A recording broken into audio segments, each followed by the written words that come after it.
Nous sommes le 8 juin 1996 pour la 6e étape du Critérium du Dauphiné Libéré entre Digne et Briançon, 211 km au programme, et nous sommes dans l'ascension du col de l'Izoard, 16 km à 6,9%, avec tout d'abord un Laurent Jalabert qui a payé ses efforts depuis le début du Critérium du Dauphiné Libéré où il a tenté de mettre à mal Miguel Indurain.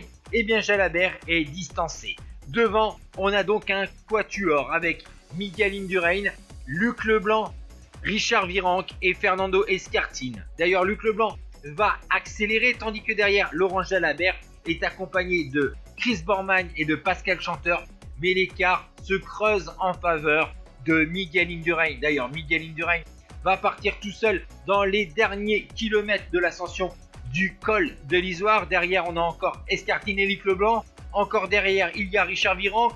Encore derrière, il y a Laurent Madouas. A noter que Tony Rominger, en difficulté au début de cette étape, eh bien, le Suisse revient petit à petit dans la bagarre, tandis que Miguel Indurain, lui, va bientôt franchir le sommet du col de l'Izoard à 2360 mètres d'altitude. Le voilà, ce fameux sommet. Miguel Indurain donc passe en tête en haut du col de l'Izoard. Derrière, on a donc ce petit duo à une vingtaine de secondes avec le coureur de la formation Polti, Luc Leblanc, qui a connu une défaillance lors de l'étape du Ventoux, et Fernando Escartin de la formation Kelmé. D'ailleurs, étape du Ventoux remportée par Richard Virenque. Nous sommes dans la descente du col de l'Izoard et Miguel Indurain va se montrer très prudent puisque déjà c'est une descente assez rapide. Le Tour de France est dans une vingtaine de jours et en plus la route est humide, donc pas de risque pour le vainqueur du Tour de France à 5 reprises en 91, 92, 93, 94 et 95. D'ailleurs, dans la descente, enfin dans le bas de la descente, Miguel Indurain va être repris par Laurent Madouas et par Richard Virenque.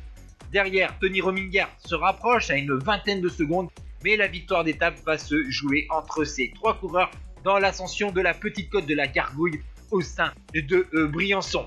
Le premier à lâcher, eh bien, c'est Richard Virenque de la formation Festina avec son maillot à poids Dossard 21, puisque Laurent Madouas de la formation Motorola, 4e de Liège-Bastogne-Liège et 9e de Paris-Nice a accéléré, mais il est débordé et dépassé par Miguel Indurain. Il est dans une grande journée, le vainqueur du Tour de Murcie et de la bicyclette basque en début de saison.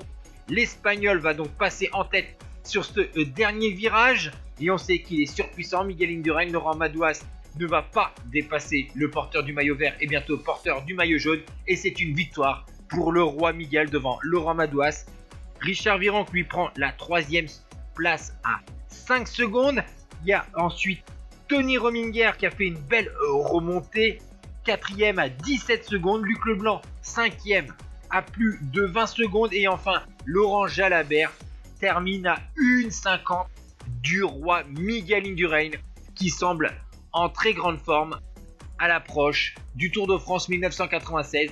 Et voici donc le top 8 de cette étape qui se concluait à Briançon.